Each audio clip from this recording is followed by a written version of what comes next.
Jessica Sanchez-Romo. Welcome to Nature of Reality Radio. I believe I first saw you on that cruise on the Royal Caribbean Cruise Line. Brilliance of the Seas it was, that went from Tampa to Cozumel, Mexico, towards the Mayan ruins, then went back to Tampa. That was the first cruise I've ever been on in my life, and it was one to remember. Greg Prescott and Michelle Walling were the individuals who I knew that were on that cruise. I was not familiar with you and the rest of the Waves of Light gang, but I loved you guys. I finally got around to contacting you and all the rest of the people at that who spoke at that conference and are Yeah. part of Waves of Light to be guests on my show. So they'll be getting back to me, and some of them are getting back to me, and one did just get back to me earlier when I told him to wait. Hold on, I got to do a show now with you, so that will happen. And now it's great to have you on. I'd like to give you the chance, first and foremost, please introduce yourself, tell your life story. What did you experience from a spiritual, metaphysical perspective that made you decide to do the work that you do that is advertised on your website, enlighteneddcircles.com. Please be the best primary source that you can possibly be, and try to keep it educational. We want to use you as a textbook of source for this intro here, a human textbook. So primary source, you got the floor. Jessica Sanchez-Romo, tell us your life story. Well, when you say you get to be a human textbook, it's what year of our life, right? Or what time, what Akashic record are we reading into? But you know what? Thank you for the beautiful intro, Andrew. As you said, we got to meet at the Ways of Light conference, which we will be having the next one coming up now in January in Sarasota. And we'll talk more about that later. But you're a great person. Like you said, you kind of came in and it was just a beautiful place to start finding more people that are in that frequency family and these different souls. And you were just a joy to talk to share with, to learn from. I know a lot of people migrated to you, so I appreciate you reaching out to me to be on your show. This is awesome. It's great. But as a little bit about me, I'm Dr. Jessica Sanchez-Romo. I am an MD. I am an MD who's decided not to practice traditional Western medicine and instead to follow these gifts of my calling since before birth for the highest purpose and the highest good of healing, natural healing. And I am an international multidimensional healer, medical medium, intuitive. I work with people through energy therapy in order to awaken, empower, and transform their lives in new, beautiful, spectacular ways, whether it be being the medium I am, passing on messages from loved ones that have passed or other lifetimes, cord clearing and cleansing, markers. I work on genetic healing, DNA healing, with a lot of light work. So, there's so many beautiful different things that we all do as light workers, and I'm just called to be a healer for healers and work with them in that format. The MD gives me a good understanding because having studied anatomy, physiology, and all that jazz, when I see something in the body going on, it gives me perspective of what I'm seeing in the cells and how they're interacting with the body, and possibly as well, what spiritually manifested or spiritual lockdown and block we might have had, or emotional block we might have had, this manifesting some kind of disease or anxiety or something else that's going on in our body and causing malfunction, right? Because it's kind of like our body goes berserk. It's like, wait, I'm not supposed to be this way. I'm supposed to be in 5D. I'm supposed to be happy. I'm supposed to be getting my rewards, but we got all kinds of things that block us and hold us back. So that's a little bit about what I work with people, and everything is tailored to each individual that I work with. Even the webinars we do, I try to tailor them to the people I'm working with so that therefore it's the best outcome for them, for their highest good, their highest purpose. That's a little bit of the textbook, the abridged version. Well, thank you very much. And I think, if you remember what you talked about in your presentation that you gave, I vaguely remember a few things myself. A lot of people expect me to remember everything, but I don't. It's not like I have the greatest photographic memory on the face of the earth. So I am kind of limited with that. So some things I do remember, but then again, I don't. So I want you to, if it's, we got 2 hours to go. So how's about everything and anything? Oh my God, I cannot believe I actually threw out the brochure to the Ways of Light conference that we went on. If I did, I would have known what the title of your talk was, but I did chuck that after I contacted you and all the other people. But whatever, it's the talk been that you a gave, little. do you remember? Yeah, Talk well, about. it's been a little over 6 months, so I don't think anyone ever gets mad when you kind of chuck stuff. The cool thing is we did do the USB as a digital gift with some stuff on there instead of too much paper. Yeah, mine was about awakening, empowering, and transforming, and the power of allowance. So why And don't so you many. talk all about that? Everything that you present in that presentation, you can regurgitate on my show right now. Go ahead. Sure, most definitely. And also, I'll be tapping it energetically to your beautiful audience and going with the flow of what I'm channeled to speak about that applies to that and for them. So, the power of allowance is a huge thing. As you well know, you talk about it a lot. You've had other guests on your show, enlightened people, but a lot of times we're not actually imploring the word allow into our life. And when we're not allowing things into our life, the antonym of allow is to forbid and to deny. So we're basically forbidding things in our lives. We're denying it. As much as we keep saying, oh, I want that house, but we keep saying, well, I don't know how I'm ever going to get it. I'm not making enough money. I'm not this, I'm not that. I'm not at this point of my life. And energetically, we have just accepted that we're not going to have that house instead of saying, you know what? Thank you. I allow that house to be in my life. I thank you for it already being on its way. I thank you for my job that's already on its way so that therefore I can save my money. I thank you for things going smoothly in my life.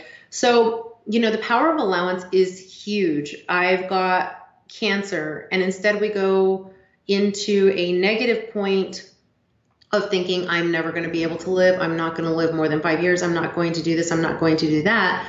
And it's like people say the power of positive thinking, but it's the power of allowance as well, and allowing that divine to connect with you, to connect for your highest purpose, your gifts, in order to start healing your body within, in order to heal your emotions, in order to heal your spirituality, and in order for you to tap in. So many times everyone is so gifted. Andrew, I know you're gifted.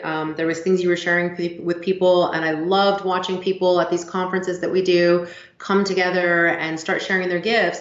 But when we start to live in this three-dimensional world and get a little bit more trapped in, we start to landlock ourselves in emotionally and spiritually. With allowing ourselves to kind of really understand, hey, we are connected with the divine. I'm connected, not just via Skype that we're doing this radio show and interview, not just YouTube when it airs later, not just on Facebook. We are connected energetically right now, instantaneously, with everyone from the past, everyone in the present, and everyone from in the future.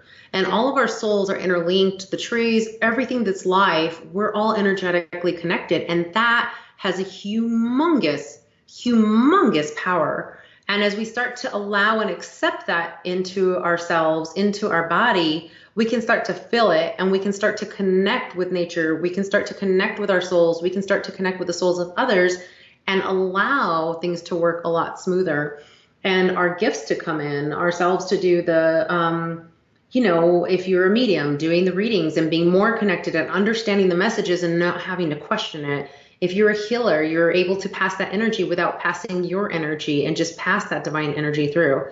So I think, helping people, we have a lot of, in this 3D world, we get locked down on negative things that happen to us, and we start following those cycles and allowing those cycles to recycle and recreate new cycles that are similar, that run parallel. And then it seems like the timelines start to merge, but we start to bring in the negative timelines into our life, merging those parallel timelines, rather than saying hey, let me call in all the positive, and let me start to be looking at how I have rewards and how things can function. And so that's where I always tell people, you were on the ship, and you're just getting people into that grounded place. So walking people into breathing, walking them into a beautiful guided meditation so that we can breathe and connect. I don't know if you want to go into something like that real quick and do that real quick on the show. Well, actually, since you mentioned it, no, I have kind of made a resolution that I would not ask any guest who was on my show to do either a reading or a clearing or a healing on me. Oh, no, not for you. I'm talking about general for the group. They were going to get this later. That's going to get this. Listen to this. You want to do like a meditation of sorts? Yeah, that's what I was saying. I don't know if you want us that we can just go into it and just kind of take everyone into that, like, so people can like get grounded and start to bring in that energy. Because sometimes, even when we're listening to these types of radio shows, it's the evening or it's the afternoon, we finally have some free time to sit down, but our mind's still going, our hearts are still going, our body still feels like it's running around from all the errands. And now that it's the summer, we're trying to cool down, and we just don't get ourselves into the position of getting the most we can from anything that we're really trying to really be a part of. Well, So why not? Okay, if you want to do a quick, how long is this meditation going to be? Is it a just real meditation or quick, is it? It is meditation. no, let's just get people grounded real quick. Let's get them breathing, kind of just exactly what we did on the ship, how I just did it real quick. Get people breathing in, get them connected, Mother Earth, themselves, and the All right, I'll divine. be doing it with you. So, all right, let me just get comfortable here and settled. Anybody who listens to this show live or not, well, it can't be live obviously, but for the future we'll be able to do this. So, encourage everybody to do it. Don't waste the opportunity on the show. So, all right, you got the next few minutes to do this. I will put myself on mute and I'll close my eyes and follow your instructions. All right, mute, unmute, you're good to go. We're all here together. So anybody that's joining us, laughing about all of this, it's good. Laughter is great. So let's just take some deep breaths.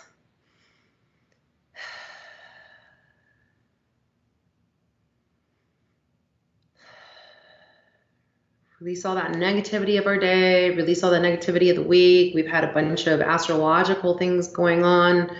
Release that.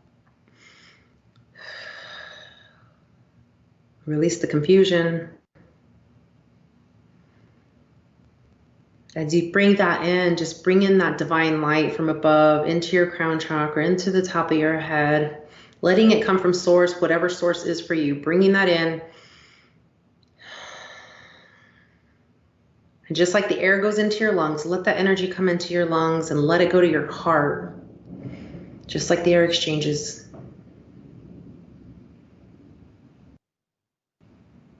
And as it starts to fill up your heart, let it push out all that negativity, and let that negativity that's being pushed out, let it be received in beautiful divine hands to be transmuted and transformed into positive and light.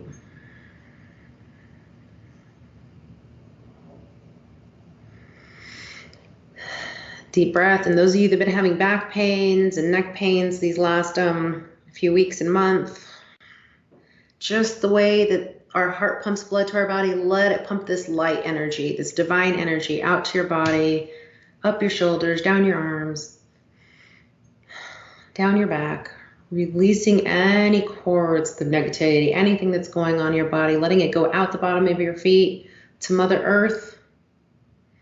As you exhale, exhale to Mother Earth. Loop it around the core of the earth and let it come back into you. Sometimes we feel that negativity coming in. We all place negativity on the earth, even if we try not to. So inhale it, but don't keep it. Just breathe it back out to that divine source for you, the heavens above. Let it be transmuted, and then breathe that divine, transmuted, pure light energy back in. Get grounded, send it back down to Mother Earth. And as you do this, you're forming a figure 8 with you at that center. It's a sign of infinity, and it's the infinite energy of pure light, pure source.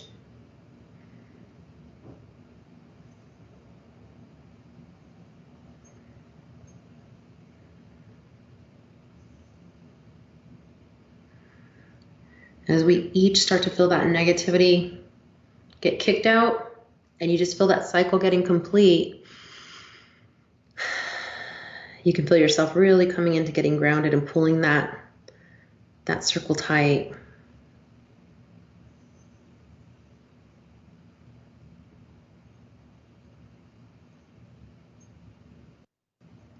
And now just join us for the rest of the show.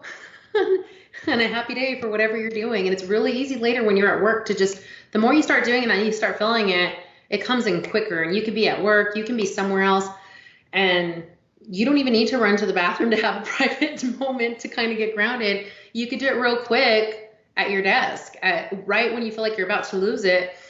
Just breathe that divine light in and get grounded, and you start connecting. The more often you do it, the more you bring yourself into that safe space And then that increases your energy levels, that increases that productivity, that increases happiness. It just transforms and transmutes that energy that you have surrounding you at home. You're stressed out because you're trying to make dinner for everyone.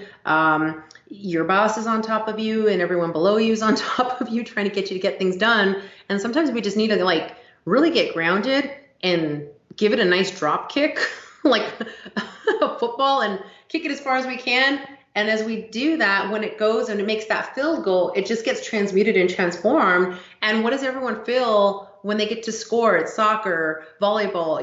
Everyone jumps up and everyone's like jumping for joy. So jump up, jump for joy, and just get that energy transmuted, transformed, and give yourself that extra boost for your day. You're tired driving home, get grounded real quick.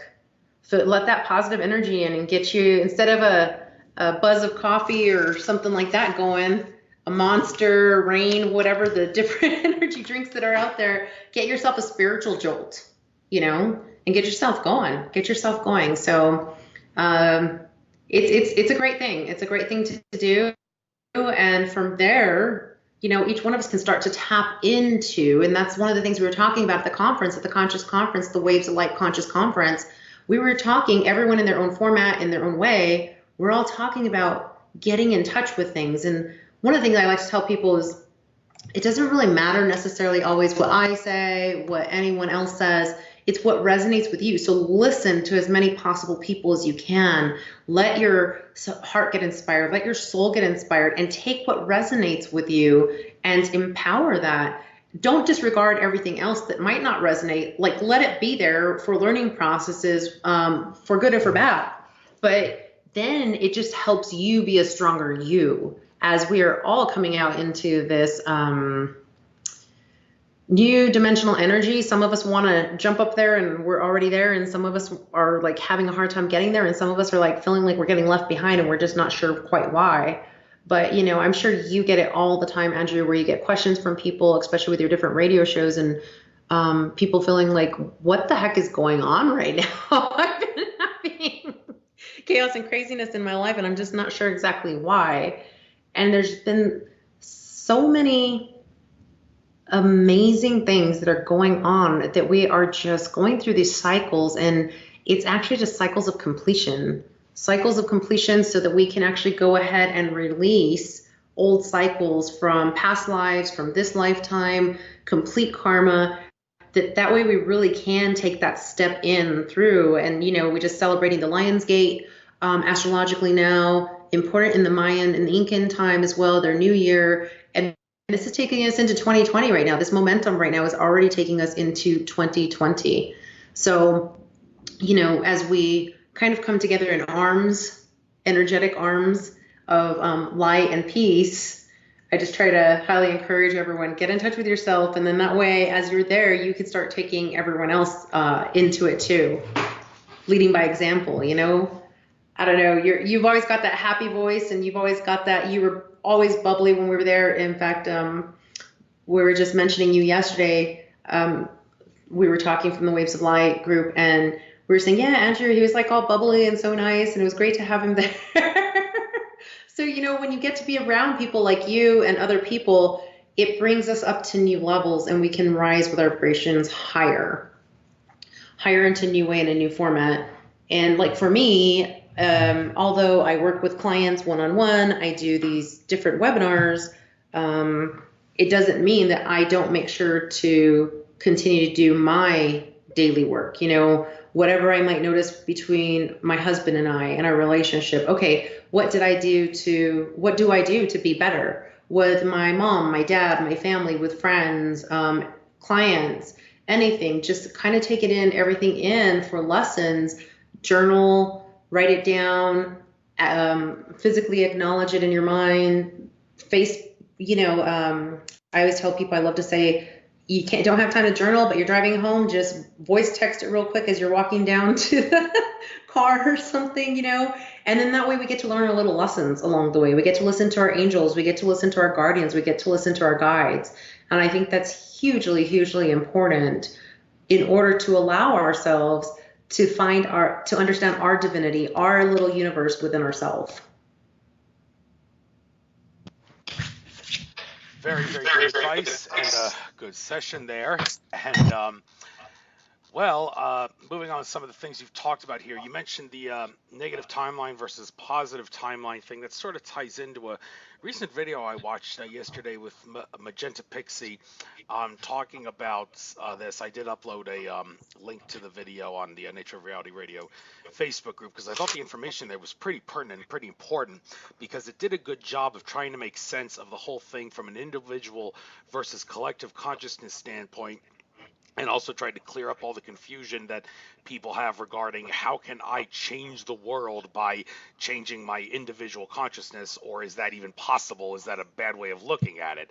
She tried her best to make sense of the whole thing, and there are people in this world who think, oh my God, if I all of a sudden were to change my consciousness in the best possible way I can, then I will instantly transform myself into a 5D timeline where money does not exist, technology is not hidden and suppressed, and we're burping butterflies and farting rainbows. Well, no, it doesn't work like that because one person, Brad Johnson, who channels Adronis, has said many times in his programs, one person cannot change the world. It can't happen like that. You are one Mandelbrot set within the greater Mandelbrot set, but you always hear people say that you got to focus on your individual self all the time, and once you change your life for the better, things will reverberate from the law of attraction, which I prefer to call a law of reflection.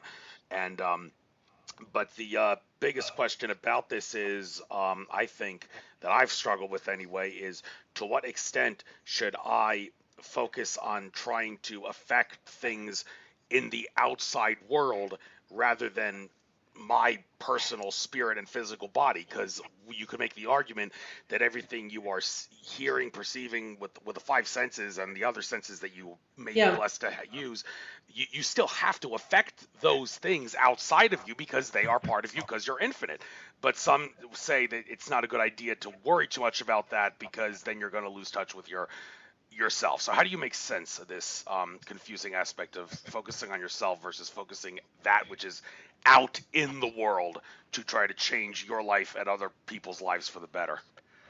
Yeah, that's, Andrew, that's a great question. When I was giving the little abridged version of myself, I did not mention that, like, for me, when I was born, I was kind of basically like what they consider born awake into this world, and used to think, oh, everyone sees these angels. Oh, everyone feels this. Oh, everyone's visited different dimensions, or et cetera, et cetera, et cetera. And I think a lot of people are, but of course, like as they say, with the terminology, the veil comes down and you just kind of forget a lot of things and stuff. For me, I've always seen it and done it. But this is an amazing and beautiful question because, as with everything, we got to find that balance, right? We got to find the balance between how much am I concentrating on me versus, or am I supposed to try to save the world, save everyone else? And, it's religion aside, one day I was there and thinking, all these things were happening. And my spiritual mama, I was talking to her one day and just saying, like, yeah, I probably need to do this, probably need to do that, and this can help with this, and this can help with that. And she says, Jessica, did God ask you to save the world? And she said, in biblical times, he sent one person through the Bible down. If we're talking like religious wise, he sent one person down to do that on his behalf. And that was Jesus, right? If you're just comparing things. And the rest of us were told we don't have to do that then. We have to do our part to make everything better, live in peace and love and treat one another great. But it's not called upon us to try to save the world. So I think it's all kind of like, and I'm not getting into like a religious thing, because for me, I see things of a larger picture than just one focal point. But it's the truth. Like, were we asked, where was I asked in this lifetime that I know of from any kind of source or my parents or anything to go out and save the world? Is everyone knocking on my door and asking me to save the world? And I really think if I was called to save the world, I would probably be the only person here on this planet at this time or in this universe, and that's not the case. We're all here collectively. So then it goes back to, what do I do to make myself better? And then, like you were saying, in a sense, not necessarily the law of attraction, but reflection. So how do I reflect that goodness so that maybe we all start reflecting a goodness all together? And focus on your individual self. And so for me, I know that everything I do, this is taped right now, but it's going to be on YouTube. It's going to be on your Facebook. The link will be there. And people have ways of connecting. And the energies that we're talking about right now at this time are already affecting everyone else that's going to listen to it later. And at the people that will listen to it later, those energies will go through them as well, or have already gone through them. And that's going to be attracting them in to find this for their own self, for their awareness, for their influence, for whatever it takes with them with the healing, things that we can't even fathom or imagine. The smile, the laughter that we have going, even though we're not doing a video right now, it's the smile, it's the laughter, it's everything else that we're passing on right now that help heal each other. So then, just even with this radio interview, what you and I do right now, the best thing that can affect us and being our best selves right now and sharing the most we can, because we're called to do it, or we feel like we're called to do it in the 5D vibrational, multi-vibrational format, is also helping somebody else in another format. So, I think that really honestly, like I laughed when you were saying, what did you say, like burp butterflies and fart? Yeah, burp fireflies, fart rainbows. Yeah. Yeah, fart rainbows. I actually got that from George Cavazos when he said that once in a. Yeah, and I was like, I don't want to quote you and him incorrectly, but it's true, because sometimes what happens, and I'm not saying that we can't burp butterflies. I think that, when we're doing things right, the butterflies are going to come out, but the butterflies are a reflection also of our own transmutations, our own transformations within, and me not just retaining things. I'm actually transforming things into beauty. But we can't live in a non-reality, because like you said, we don't just go into a 5D. I'm in 5D, but I'm still in this lifetime. I'm in this matrix. I'm in this parallel universe right here, right now. And I can't deny that and start saying, well, I know I'm supposed to have millions of dollars. Where's my millions of dollars? Because then that gets upset. And we have this human journey. And so then that's where we have the lines of ego and everything else that start to play in, because the more I start thinking of it's only butterflies in this, and why aren't I, then I start to call in sometimes the anger or discourse or disruption, which therefore goes back to locking me back down. So instead, what I need to understand is the beauty of 5D within what we consider in our brains this three-dimensional world we're in. So I start to say, like, okay, it's all coming. Law of attraction, law of reflection, however you want to say it, but it is an extent that the more I try to do better in my life, everything I do, I share a vortex. I have my own vortex. My husband has his own vortex, but we have a big vortex around us because we are together as twin flames. We are together as a unit.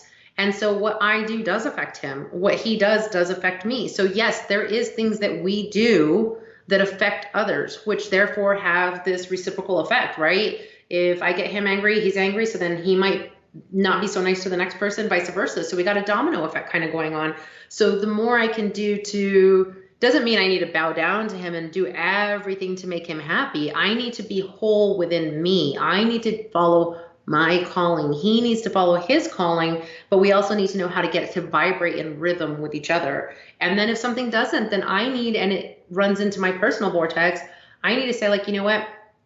This is his energy, not mine. So therefore, I ask that it be wrapped in love and light. And I always tell people, if you want to, and you're a visual person, imagine a beautiful pink ribbon. I know it sounds like the rainbows and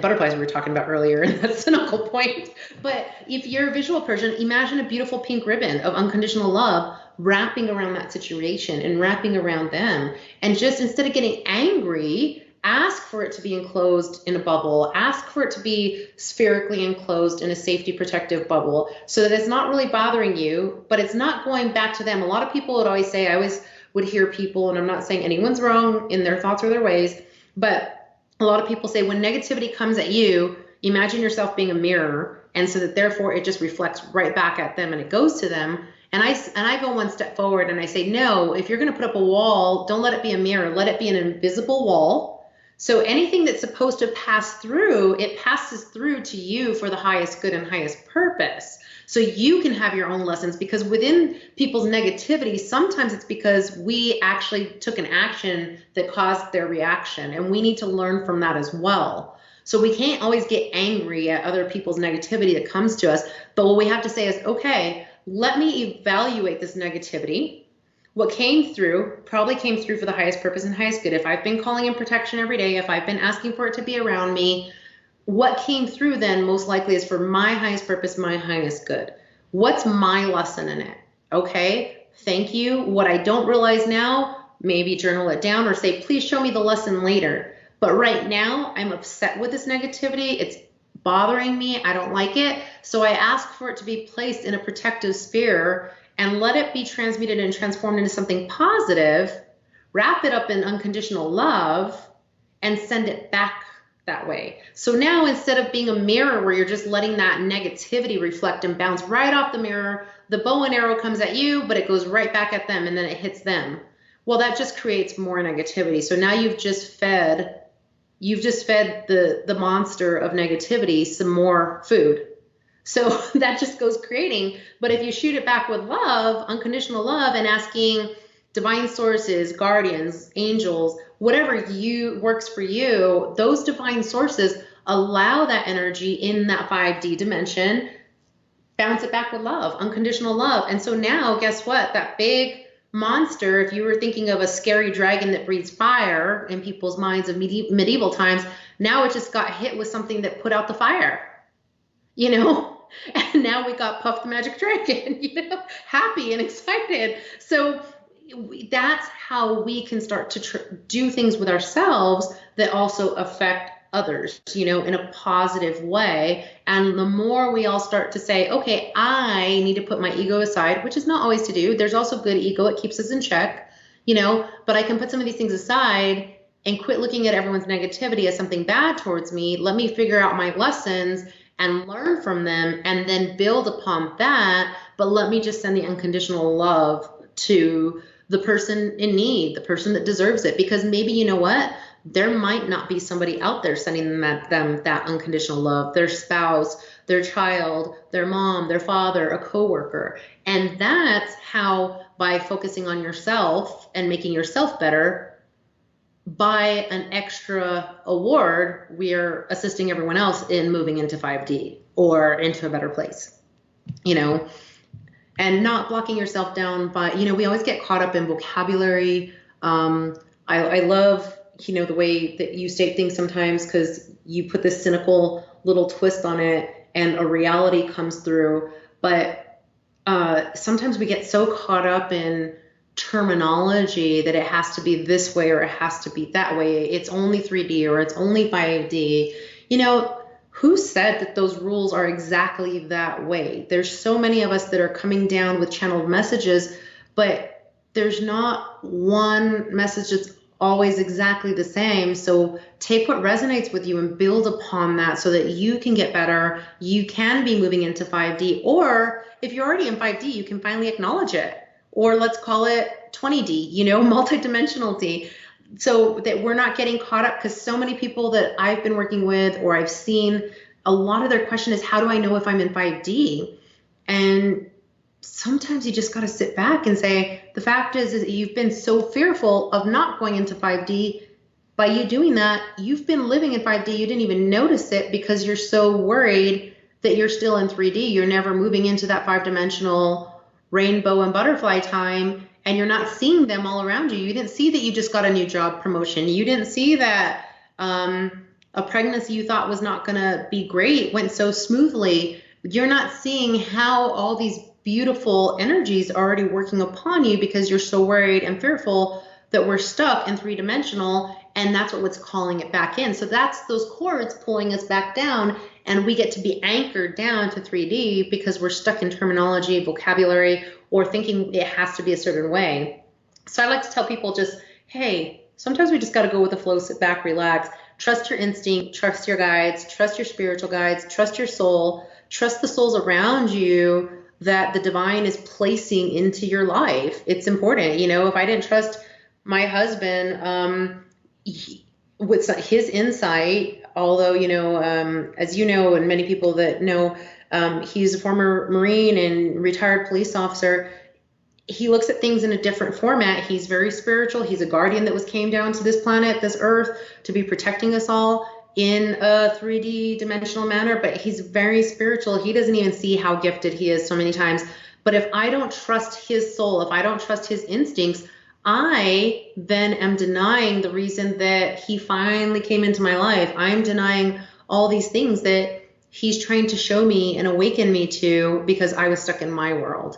So I stop and I listen to him and I process it, take what resonates, let it come into my soul language so I can understand it better, feel it better, go with those vibrations, and then what's resonating, follow through. Unleash the true message within, not his conscious message, not my conscious message. I allow our light bodies, our soul messages, our soul language to come and mix together so that therefore I can understand and decipher it, And I think that's an important thing. I think as we do that and we focus more on ourselves, not in an egotistical way, but more so from heart, maybe like we can say good ego, but more from heart, more from how do I make myself better, knowing that by making myself better, it affects all these other people. And by me unlocking, if I'm a piece of a puzzle, I am a piece of the puzzle. And let's say that this puzzle is too big for the puzzle or too small. By me unlocking these different things in my life on this physical human journey that I'm on, and letting my soul emerge more and more, and letting myself move into this more beautiful, lighted path I'm supposed to be, then I become the correct size for the puzzle that helps all of us together create this beautiful, amazing piece of art that we're all connected to in this universe. So, and just like we gain weight, we lose weight as humans, gain it, lose it, but let's find that perfect, we're always trying to find that perfect weight, but because we're always looking for that perfect weight, we keep saying we're losing weight. Well, when you lose something, like you lose your keys, you find it. So it comes back, right? So don't fight to try to be this perfect soul, this perfect person. Just let yourself naturally do it. It'll happen, and it does happen. And then before you know it, we all become those perfect pieces in this universe that make this beautiful artwork just shine of brilliancy with divinity. And that's what I tell people. Do your part. Don't put the stress on you. We put so much stress. You've done some great shows with people of talking of the matrix and different things, but we're so programmed sometimes to follow a certain thing a certain way. Men have to be this way, women have to be this way. If you're of an ethnic group, you should be this way. If you're this, you're that. And it's very difficult. I came from those types of backgrounds, and it's difficult to learn that no, that does not hold you back, and it doesn't have a hold on you, Finding that balance. Find the balance. Oh boy, now you've left me no choice. Well, why is my echo always going? All right, the echo will hopefully, yeah, it's gone now. But okay, ignore that. I just want to say that everything you talked about regarding finding the balance and the whole not trying to be too negative with the things you do has led me to. I don't want to make these radio shows too much about myself and what I'm doing, but hey, if I'm doing something that gives a perfect thing that everybody can use as a metaphor or an example to relate from, then maybe I should. And this is a classic example that is something that's coming up in the very near future, and maybe I might as well ask you to give your input on it regarding how is my way of approaching this, what are the pros, the cons, and does my arguments for why I think it is in my best interest to do this make any sense? Now, here's the deal. In case you haven't heard, the Empowered Light Holistic Expo in Oaks, Pennsylvania, the one in April. I went there, and it was a fascinating conference. A few people that were there that I had on my radio show include like Brad Johnson, who channels Adronis, and also John D'Souza, who I didn't have on my show, was going to, but I had to cancel it because of a power failure issue. He was there, and I've met him before at several conferences, and a lot of people I knew at a local level were also vendors at that conference too. Everything was Yeah. going great, everything was going wonderfully, and then right before the last presenter came, a security guard comes up to me and tells me, "Sir, you have to leave. You're walking barefoot. We can't have that. You're a liability. Go away. Leave." And that was the most counterintuitive, most ridiculous thing ever, because people walk barefoot at spiritual and metaphysical conferences all the time.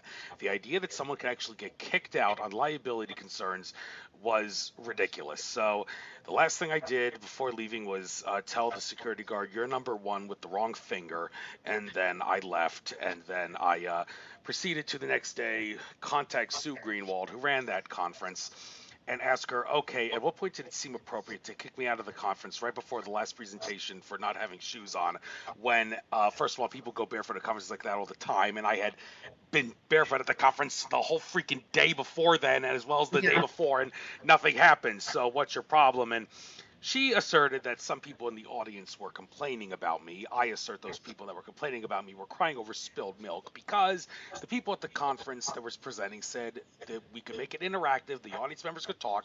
Being a radio host, I'm actually going to talk more than other people, and so they maybe were a little upset that I was trying to steal the show or anything, but no, I was just making it interactive, and so they complained, and she probably took that the wrong way. I was also putting my feet up on the chairs in front of me, which people seem to think as an insult, but no, people do that all the time to relax themselves at conferences. What's wrong with that? And, well, she then said, "You go barefoot, you're a liability. You want to be a hippie, go to California." That did it in for me. And so I decided, okay, I can't put up with this. I got to fight. Not This isn't about me. This is about all the people who are get discriminated against regarding no shoes, no service discrimination, which has its roots going back to the hippie days of the 60s.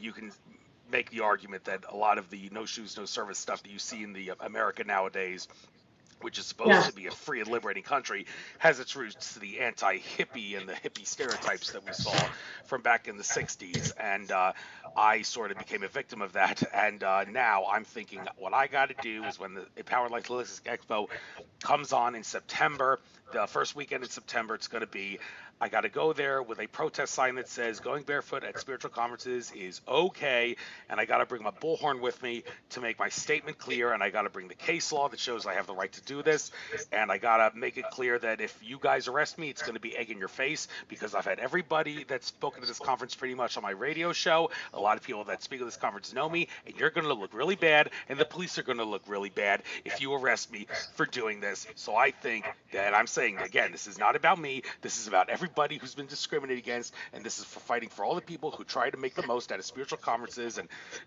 this Yeah. Sue Greenwald lady, she's got it all wrong. She thinks I'm a liability. She's the one who's causing the law of attraction to make an accident happen. If something happens to me, it's her fault, because the law of attraction, her thoughts manifested into something happened. She doesn't realize that, so she's the liability. And I think I need to make that clear. Okay, I've ranted and babbled long enough. A lot of people are saying you're going about this the wrong way, Andrew. I suggest you not do that, but I think I am going to do that, and I don't know how it's going to turn out. But look, seeing my story, are there pros and cons to this? And am I looking at it the right way, saying this isn't about me, this is about fighting for the rights of the spiritual community and all the other people who have succumbed to hippie discrimination?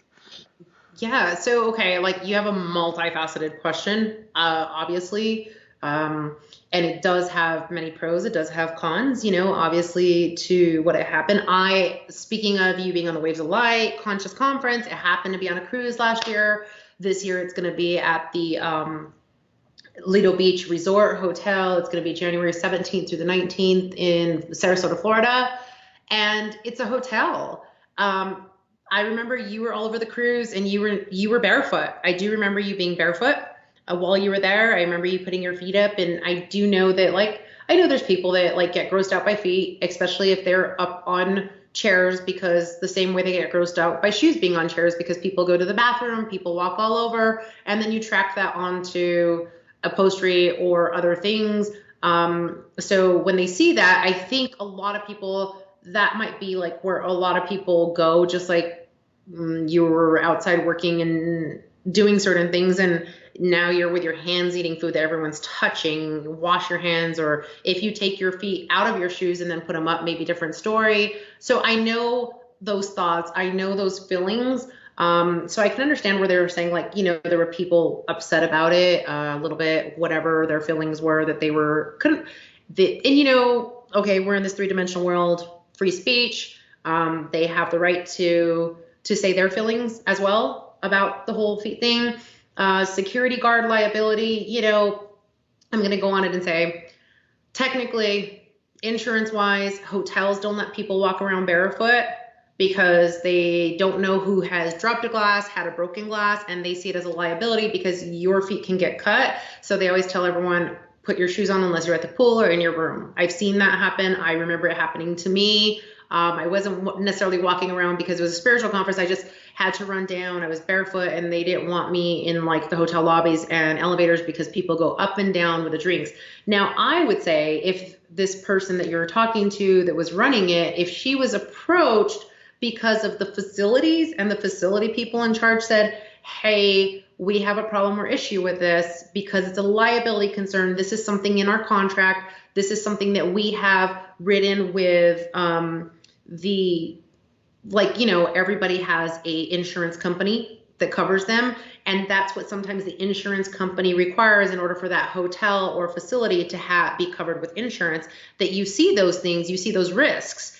And if they approached her and told her that, then I think maybe she should have approached you, or the security should have approached you with their initial contact and said, you know what, sir, I'm very sorry. We do have to ask you to put your shoes on because we have been informed by the facility that this is a risk, a liability risk. Our deepest apologies. And I think that, I think it's not so much about the fact that I know many different spiritual conferences. There was one here in Santa Fe, New Mexico, been to some in Albuquerque. A lot of people do walk around barefoot because they feel like they're getting more grounded with Mother Earth, and it's part of their thing. And so, like, I understand, but then we still are living in this three-dimensional world. So if there was things like that, I think it's more about the fact of how you were approached. And like you said, it was on the last day. Whether they noticed it finally on the last day and they didn't notice it, maybe that's why they didn't tell you anything the first day. But you would think normally, like, tell your registration people, hey, if you happen to see anyone like this, just please kindly let them know, guys, sorry for this conference, we need you to have your shoes on. Or make an announcement at the beginning saying, or put it in the profile saying, hey, due to liability events and everything, we ask that everyone have their shoes on, et cetera, et cetera. I mean, I was part of a spiritual conference once, and they made sure to say, like, please, no controlled substances, no alcohol, because we want everyone to have the most enlightened experience possible. So they put that in their promotional stuff. So, hey, if you are a person that's going to be using alcohol or other controlled substances or something, then, or uncontrolled substances, don't come. In other words, like, you're welcome, but it's not going to be allowed. So I think maybe this is something that the convention group that had this happen with, maybe they need to put something out there so that it's clarified for all the spiritual guests prior to coming.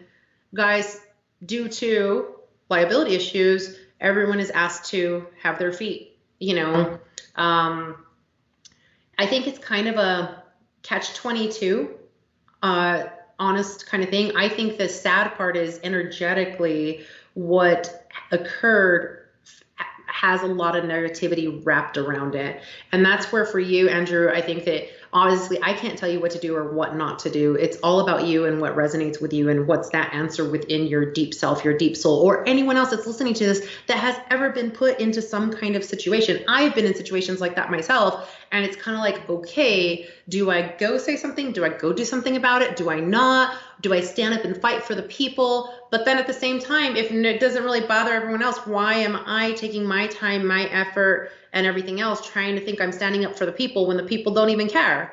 And I was more worked up energetically about it than everyone else. So then what happens is those hours, those days, everything else that I've spent up to the time going to fight for them on their behalf, and even the time I'm fighting for them on their behalf, they were progressing in their life in ways they wanted. But here I was stuck in this one cycle, thinking I was doing everything on the behalf of everyone. And for everyone else, it wasn't even that big of a deal.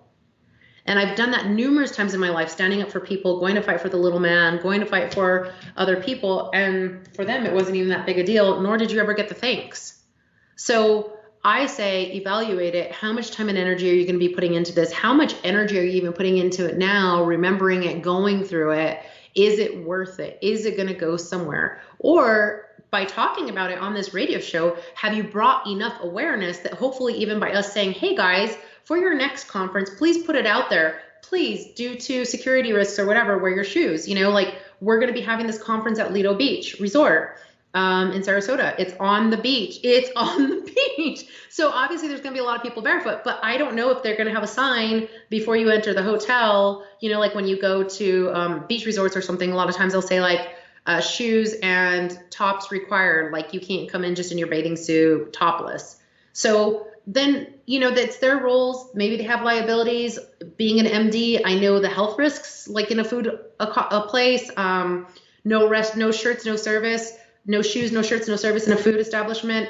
There are different things that can be brought in, tracked in because of that. So I can understand it from a medical virus, bacteria standpoint too, why it is important. Just like it's important for people to wash their hands after they go to the bathroom, right? Especially employees, people preparing food, but even us as consumers to be washing our hands after we be touching the menus, or try to keep the menus clean, or before you touch a menu, you know, and after. But there's so many different things that come into it. So when we look at an aspect like the situation that you're talking about, and so many of us get into something like that with work, we think we need to fight for whether it be union or for something else that's going on at work. We think we need to fight for these people. And then before we know it, we were the one that was running home every day, trying to organize things. Everyone else has gone home. They're going to the movies.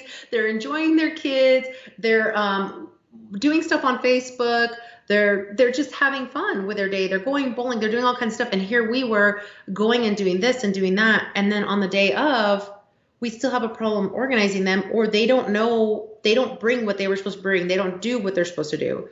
So I'm not saying it's something not to go forward with or not to do, but I would just kind of go inside, go into one of your meditations, go into one of yourself kind of thing and say like, hey, do I need to just give forgiveness to the situation? Do I need to wrap it up in love and light? Do I just need to be outspoken with it now so I bring awareness and maybe write them and say, hey guys, if you're going to be doing this, you should highly, because of these rules or because I have my legal documentation to show that this is my right, but you know, your right is your right, but then your right might be limited, just like states have rules and regulations. They have to abide by certain federal ones, but some of them trump federal, right?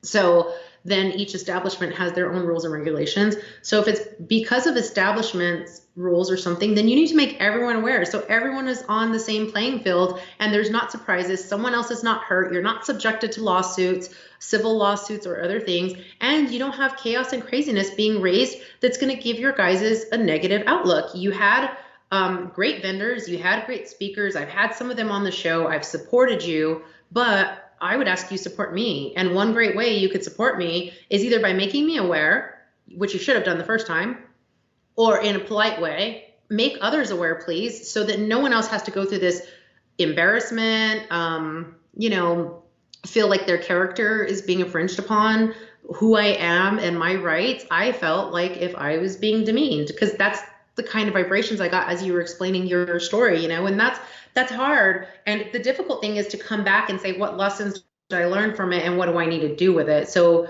that's something you have to answer. But when I'm confronted with those, I say, what lessons did I learn from it? Sometimes we don't even learn lessons till like after we've even gone and fought for the issue. We learn part of the lessons, but not all of them. But what lessons do I learn? And then now what do I need to do with it? And it sounds more like things like, I think that there are many ways that you can bring awareness without maybe even having to go with a protest sign. I'm not saying don't go protest. I'm not saying go do that. But I'm saying I think there's many other things that you can do to bring awareness to the situation and even possibly show up at that conference in a good way. Who knows? Wear your shoes and wear a shirt that says, I feel I should be able to, don't tell anyone my feet are really secretly barefoot inside my shoes or something, like some kind of cynical thing that makes your point silently, but people laugh about it, and you make an awareness and a point. You're there in shoes, and you can do your promotion for your radio show. You can still interact. You can have your booth. You can still go listen to these amazing speakers and be a speaker yourself and not have complete conflict, but make a point, you know? So I think there's numerous ways you can do it and find that balance within it. Because I don't know why, I just had a vision of you with a t-shirt, like with something cynical and saying something. And so maybe you're in your flip-flops, but say like, hey, I'm wearing naked feet, you know, or, you know, like my feet really are naked. Shh, don't tell anyone. But Okay, interesting vision you had there, but this also raises another issue. Like when you do something at a small level, does it not cause to use a Star Wars analogy, create a disturbance in the Force? I swear I heard someone say in some program back in the day that if you wake up one person, you wake up 1,000 people. Like you tell a sheeple that 9/11 was an inside job, showing him that video 9/11, everything you wanted about 9/11 conspiracy theory in 5 minutes by that guy Corbett. If you show that, and like it'll ruin their paradigm, it'll freak them out, it'll scare them and all. But by doing that, you've actually caused a disturbance in the force that'll wake up a lot of people. And I mean, getting back to what I said about if they actually decide to, if I tell them, you let me come to this conference barefoot and you rescind the suspension of me, or I'm gonna bullhorn this conference to kingdom come, and they call the police and arrest me, it's gonna be egg in their face and egg in the police's face for violating my rights. If I were to do that, have I not won in the sense that by making them violate my rights and also do something like violate something that's perfectly spiritually appropriate, in this case going barefoot at a spiritual conference, I've created a disturbance in the force which will only have positive reverberations for the future? Or is that not the way I should be looking at it? Does it not so work that way? so so sadly, um, that for you, it might feel like it's a positive force. For somebody else, they're going to say like, hey man, you're just creating more hate. You're creating more anxiety. You're creating more turmoil by doing this and saying, I'm going to put egg in your face. Because when we use the terminology like here's egg in your face, it's got that negative vibe that goes with it, that negative energy. And instead, maybe we could say like, hey, I really want to bring awareness to this, but how do I do it in a positive way where I'm doing it with love, so that therefore I really am bringing awareness. It's positive, and it's not bringing like negativity into it. So then therefore any source that might be looking at me with judgment, not that we should all be judging, but opinions, judgment, whatever, can't really have too much to pick apart at me, you know? And you're going to have the other people that just says, oh, hey, there's that hippie guy out there again with no shoes, because using the terminologies you were talking about, no shoes, and with his protesting signs, et cetera, et cetera, et cetera. And he's here just bringing negativity and awareness in a bad way, whatever. So I think it's always in the eye of the beholder, right? And the thing is that you're looking at it in a good way. Somebody else can look at it in a negative way. If they're looking at it in a negative way, that's just sending negativity into the same ripples of the ocean that you were trying to send positivity into. And I think that like there are huge ways, because what it comes down to at the end of the day, if the event place has a policy that says we cannot insure people with no shoes, and I'm saying this because my sister is an insurance agent and she has dealt with companies that really do have that cover things in there. And I've been to places and I've actually seen the paperwork. If it's something like that, then you, whether you have a protest sign and you're doing it all in the positive light, it doesn't matter. Those laws and regulations need to be abided by. And yes, we do live in a world that we still have laws and regulations. So even though you might have legal terminology that backs you up with what your rights are out on the sidewalk or in a public place, in the private sector and domain, you have to abide by those. So then therefore, that would kind of put egg back in your face or your lawyer's face. Well, okay, but the thing is, abortion activists, when they protest at private abortion clinics, they do it on like a sidewalk, and the argument there is we are protesting.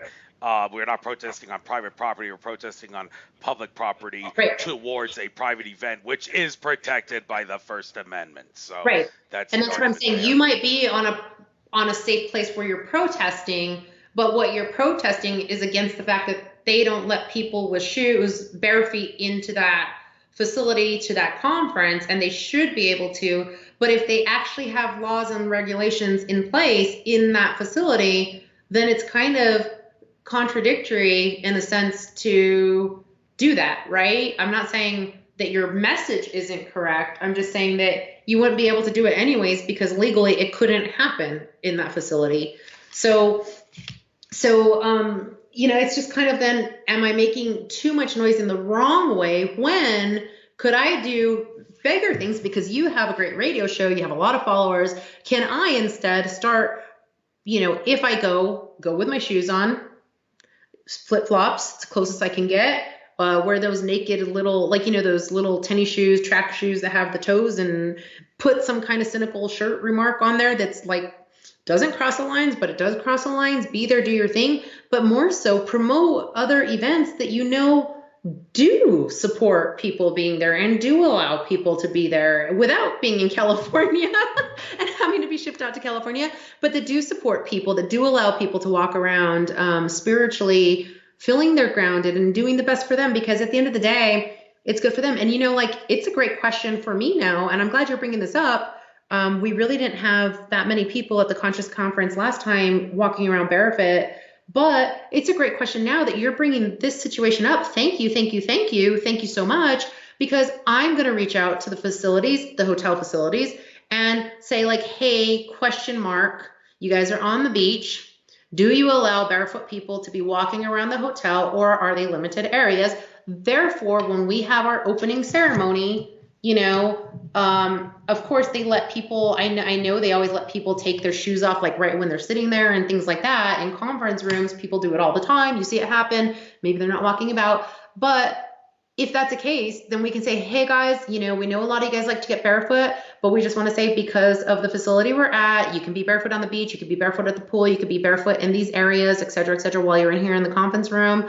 But please don't be barefoot in the hotel lobbies or the elevators. They've asked us not to allow that. It does not comply with their liability issues, and we would not be covered then. And hey guys, if you're walking around barefoot in these places, please be aware for glass or something, because we do have people drinking out of glass cups. Let's make sure that no one gets injured, right? Which usually people that walk barefoot are paying attention, but some people aren't. I've been to conferences and I've actually had to bandage up people myself at some of those conferences.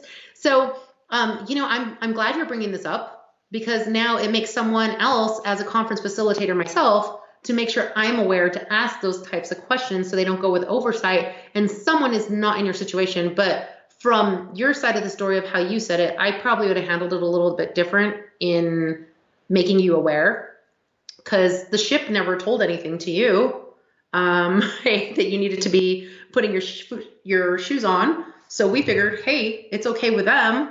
They're not telling him anything. We're good to go. We don't have to worry about anything. And no one ever made our group aware of it. So for us, it was no problem or no issue. And if somebody else had an issue with it, then I would have said, you might want to go ahead and talk to him. He's a really nice guy. I'm sure that he might respect your, have a conversation with him. He would respect your thoughts and desires as well, of his feet being up on a sofa or something, whatever it is, a lot of times we go running to mommy or daddy to try to make things right, versus the fact that I do have the heart and I can relinquish the fears and put them aside to actually approach Andrew and have a conversation with him, or approach somebody else. Doesn't mean it's fine, doesn't mean it's nice, because like we were talking about, we've been programmed for thousands and thousands of years that maybe we shouldn't tell someone, or we should tell somebody. So now it's just about okay, let me go be an adult, let me be a calm adult, let me be of peace of mind, peace of spirit, and have a positive conversation with somebody and bring awareness to the table instead of bringing chaos and craziness and getting too worked up about it. Those are the ways I try to kind of confront issues in my life and try to pass it on and just lead by experience doing it. But like I said, thank you, thank you, thank you. I will be checking with the resort to find out what their rules and regulations are, so that someone's not made to feel the way you were felt. Because it never feels good when you're in that position, especially the last day. It's like last day, last talk, And I think that's more of the aggravating fire amongst it. If I was in your position, I would be a little bit edged as well. But don't let all this goodness that you bring hold you back from whether it be that place or anyone else, anywhere else. Don't let it hold you back, because Andrew, you've got so much to share with so many people through your radio show, through your gifts, through so many other ways, that don't let things like that hold you back or put you back in a box. Stay out of the box, buddy. Stay out of the box. Keep being the visionary you are. So I know it's not a complete answer for you. It's just food for thought. And for everyone else, when we are in that kind of situation, like for me, that's what I do. I just kind of evaluate and say, like, how can I give this a home run in the best possible way and get the crowd to cheer along the way, and not just one crowd, but to get a standing ovation from everyone. Not that we're always going to have everyone standing, right? But sometimes, even when, at baseball games, people from another team will even stand up for a home run sometimes, because it's a home run and not everyone doesn't. So it's like, well, good effort. Okay. Or they'll sit down and clap. We're like, well, that was a good hit. So let's get you hitting, let's get you batting out there, home runs. Yes, yes. Thank you for that. Always want to get the home run, not the single. And well, I will definitely look in on this and take everything you said to heart, and take what other people said to heart, and decide when the time comes how to manifest this. But speaking of when the time comes and how things are going to manifest, something that I've been having a lot of thoughts of recently, there's a reason why people seem to think about certain things at certain times. I guess it's because the consciousness and aspect is in the news sphere, so to speak, of that thing, and it's affecting you for certain reasons. I've been, for whatever the reason, thinking a lot about the Terminator series, and how in the first movie, the Terminator came back from the year 2029 to just kill Sarah Connor, and I'm thinking 2029. That's just 1 year before David Icke was talking about how 2030 is going to be the year when humanity is going to be intertwined with artificial intelligence to make lots of things that we see now obsolete. And I'm thinking maybe the Terminator movie, people looked into the future using um, some sort of Project Pegasus kind of thing, like Andrew Bashago talked about with time travel technology to see this. And I'm thinking, well, okay, maybe the Terminator movies, they're on a more negative timeline aspect of this, and I don't know if David Icke is thinking of it in good terms or bad terms, but a spiritual person like you, hearing that 2030 is probably going to be the year that humans and machines interact with each other to, like, basically allow everything on earth to go with the flow more sophisticatedly and more easily, and everything, and spiritual things can manifest better because we got the machines on our side. Is that a good thing or a bad thing? How do you perhaps see that panning out? And do you think maybe the Terminator movies are truth under the guise of fiction in that regard, but maybe they took a negative timeline aspect to it? Okay, I think that great question. I really feel that there's a lot of movies out there with that truth within fiction. You've got Avatar, you've got so many different movies out there. I can't even start naming all of them. But I think as we've all been growing older, the ones that we were growing up with, Judgment Day, like those kinds of movies, they always come back and get somebody else for Frozen in Time. I think there's more reality to them than not, whether it comes out the same way. It was a visionary. We have to always put things in a movie so people absorb them, like them, get intrigued by them. But we already are intertwined with AI. I mean, in so many different little ways. We've got Alexa listening to us and doing things because it's been listening to us on, all these voice activated guides, my phone, my cell phone, Google's watching things. There was just a thing that came out today that Facebook had people that they were, they just had to pay money prior for their privacy, things like billions of dollars. And now they've had people out watching, in listening to your private conversations over Messenger with a phone, or video, and in deciphering it and writing it down, transcribing it. And that the company that was the third party hired to do that felt like they were crossing moral boundaries.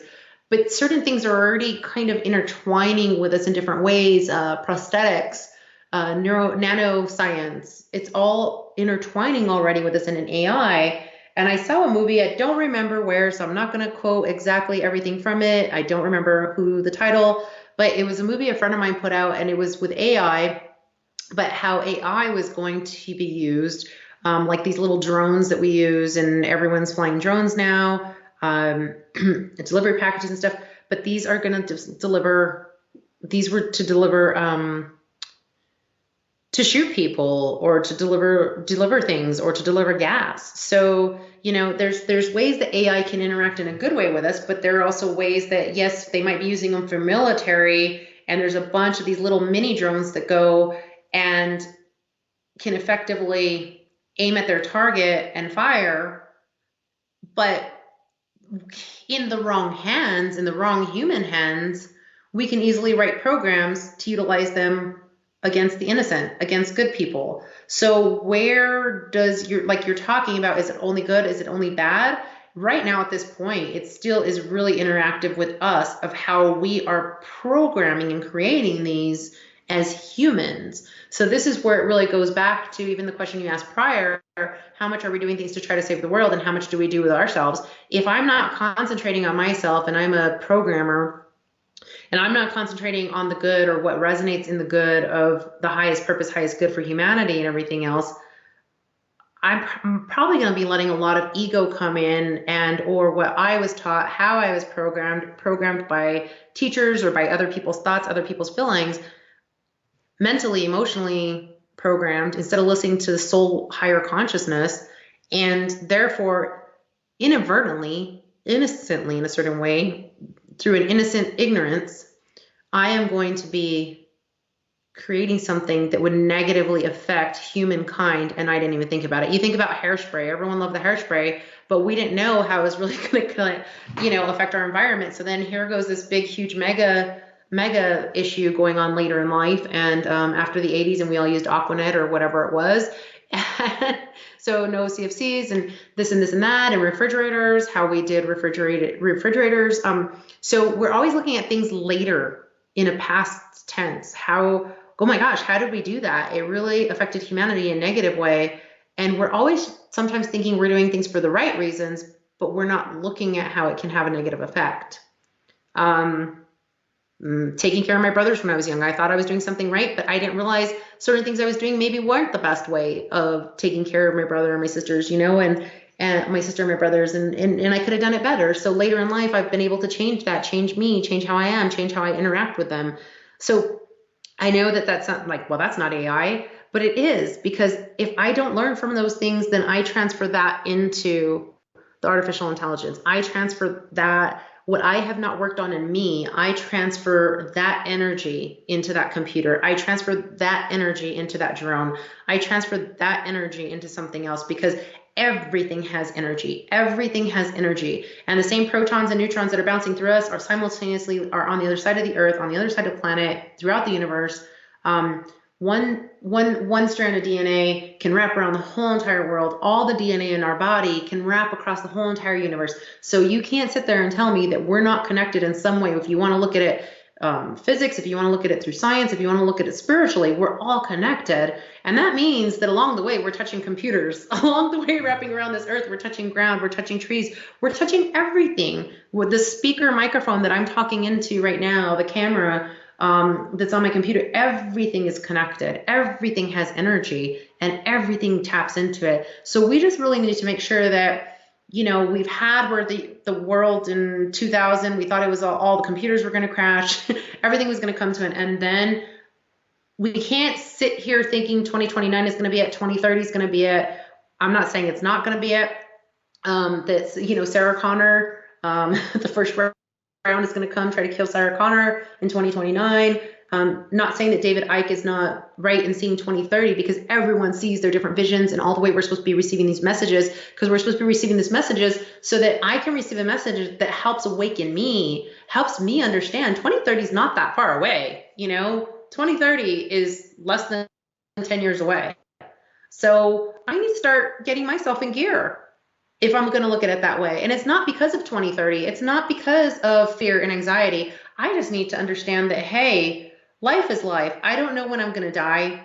I don't know how I'm going to die. I don't know everything that's going to happen along the way, because somewhere in the contract, I forgot it all. The gifts, yeah, they help. They're great. But it doesn't mean I know everything. I'm not that all-knowing, that one divine source. I'm not that all-seeing eye that knows everything, sees all, and knows all. So I need to listen to all my brothers and sisters here to start getting little pieces of the answers and try to find out what goes into my soul, what resonates, not let myself be tainted, not let myself be pulled one way exactly or the other, but to take everything, absorb it, get grounded like we were talking about earlier, release everything that's not serving for the highest good and highest purpose, myself, my loved ones, the place I live, the planet, the computer that I FaceTime live out messages from, my phone, how I interact with people. I need to allow anything that's not serving for the highest purpose and good in electronics, anything that holds energy, let it be transmuted and transformed, and then just let what's right and the right messages vibrate through, so that therefore when 2030 is here and humanity is more intertwined with AI than we already are, because we already are, then hopefully I can be benefiting from it all in the better ways. Or I could do something that through this radio show that we're talking about, is somebody that works in that department hears this and it brings an awakening and it brings an awareness to them that they get to kind of remold all of their thoughts or their actions interacting in it in a new way. So it does bring it into a positive light. So I don't think it's I definitely would not turn my head away from any of these. I would not turn my head away from thinking it's not there, because it's already here. It's already happening. And that energy of the future is already connected now in our present and in our past. And so definitely don't look away from it.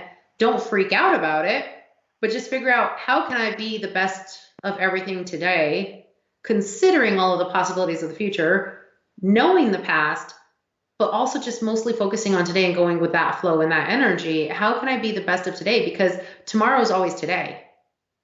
We never see tomorrow. We're in today. We're in the now.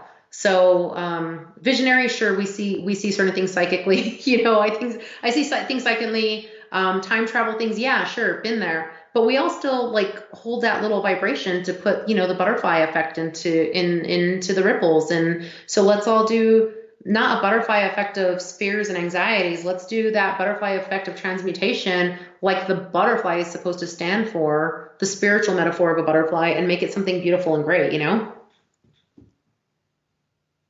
Yes, indeed. There's my echo again. I don't know why it's happening on this show, but anyhow, regarding how the future is going to pan out and how we should go about our spiritual versus physical and also mechanical lifestyle, what one has to wonder, as we rise in consciousness, to what extent do we need to get both the physical and the machines involved? I remember George Kavassilis saying in his past life, he remembers being part of the group that built the pyramids, and they asked him, well, how did you build the pyramid, in a radio interview? And he said, we just basically communicated with the consciousness of nature and the earth, and they were able to help us through physics that that is currently suppressed in the present day, but was aware at that time, move things, and would make Edward Lee Skolin, the guy who made the Coral Castle in Florida, really happy. It was stuff that is suppressed now, but was available, high technology, communicating with the consciousness of the earth. And that raises the question, well, not just the earth, but also the rest of the universe, possibly. And that raises the question, okay, do we really need to have machines involved? Because a lot of people, I mean, you want to get one with nature. A lot of people want to get one with nature, but at the same time, you can't envision a life without a Yeah. single microchip. I mean, you gotta not to. I don't want to microchip the population like the powers that be do. I'm saying you gotta have your computers here and there because it's the way life works nowadays, and Yeah. what's life without that kind of technology? But do you really need to have that kind of technology when you have attained such a high level of consciousness that the machines aren't really necessary? So that raises the question of does as consciousness rises, does the need for both physical and mechanical things become less and less noticeable and needed? You know, I'd like to think so in certain ways. I have my time remembrances of Atlantis, Egypt, different things like that as well. And I can jive with those words. I can jive with the vibrations of what they're saying, what he's saying. Um, I do know that, you think about it, how many times does a mother kind of know what's going on in its kid's head already, or a brother or sister or twins? I remember my sister and I are not twins, but we're 18 months apart, and I was living in Budapest, Hungary when I started medical school out there before finishing up in Mexico, and my sister's here in the States. And I would wake up in the middle of the night knowing that she has a low blood sugar, or it'd be the daytime for me and middle of the night for her, and she's diabetic, and I would call her, wake her up, and just check in on her. Okay. And she goes, yeah, I'm fine. And then later she calls right back and says, sorry, thanks for waking me up. I had a low blood sugar. So like I knew she had a low blood sugar, but I'm on the other side of the planet feeling this. But through ESP, it's like her soul's talking to me and saying like, hey, she needs to wake up. She's not waking up. And like she said, I was passed out. I just couldn't wake up. Thank you for calling. I needed that call to wake me up. Her angels were talking to me. Her soul's talking to me, all these kinds of things, ESP wise. So I followed through with my instincts and called, and you kind of feel bad because you're calling, someone's asleep and things like that. And yes, I know, I talk to people, we talk, the dogs, I talk to my dog all the time, and he lets me know he needs to be let out. And sometimes I just tell my husband, can you open the door and let him out? And he'll just kind of look at me like, wait, what? And I'm like, he needs to go outside. Or, I'll be talking to the dog and saying, thank you, this, that. And then he sees it all in action. He knows it's real. It's real. It happens. But we do talk to people on ESP, especially when we're in that more relaxed state. The problem we have is that we have over 2,000 years of programming in our lifetime as we know the world right now. We've got this program going on that we should be doing things a certain way. They should function a certain way. We have a denial of these capabilities of times prior. You think about it, things got suppressed. Natural healing got suppressed. ESP types things got suppressed. A lot of things got suppressed. We became oppressed, and we allowed ourselves to be oppressed, and we allowed truths to be suppressed and oppressed. And therefore, we've kind of like forgotten about it. And now the world's waking up, and it's an exciting time because we're waking up and we're feeling these gifts within us. We're feeling this power within us. And if we really go in and start to go into our DNA and we call in that divine energy, look, not all cancer might have its miracle cure by doing it, but I have seen it happen. I have seen it happen. I have seen people do it. I have worked with people that have had fibroids on their ovaries, and they were told they're younger than 40, I think even under 30, but like 30 to 35, if not maximum. And they were going to be told that they have to have their ovaries out. And I think she was actually under 30. And she's going to have her ovaries taken out because of major fibroids on her ovaries. And I wasn't the only one she worked with. There's always people, and anytime you say, I'm going to pray for you, I'm going to send you healing light, I'm going to send you energy, I'm just going to keep you in my good thoughts, whatever works for you in your terminology, those are people assisting that beautiful energy and that healing light going to them. And before you know it, she's calling me. She's like, Jessica, she's from India. And she says, Jessica, my beautiful friend. She's her whole family's in the medical field. So it's not like anything that was underlooked or drama was being made about it. She went ahead and got through. She goes, I don't need to have my ovaries taken out. In fact, everything's like more a norm again. I said, oh my God, thank you. Thank you. Thank you. Thank you. Thank you for those confirmations. Thank you for the beautiful news. Thank you to everyone who's been sending all that loving light, healing light towards you. So I've seen all these miracles happen when we finally allow it into our body, when we finally accept it, but we've not been taught to allow and accept that in. We've always been taught like, oh, when you get stressed out, you're going to get sick. And it does happen. When we get stressed out, we get sick. We have a physiological thing that goes on. Cortisol levels go up, our immunity drops. Therefore, physiologically, we are affected by a virus or a bacteria. But we also have a seed in our head that says, oh, brain, DNA, I'm telling you, you're supposed to be programmed to become sick. Allow that virus to hook on, allow that bacteria to hook in because I'm stressed out, so I'm accepting it. So the power of allowing it in and accepting that sickness in, we just told all of our cells in our DNA, hey guys, it's okay. I already know you're probably going to get sick, so go ahead and get sick. Be attacked. But if we start to say, you know what, protection, love, and light around me, not because I'm afraid to get sick, just protection, love, and light around me, my energy field, everything that I do, and let me go out for the highest purpose, highest good every day, guess what? Before we notice, I haven't had the flu in years.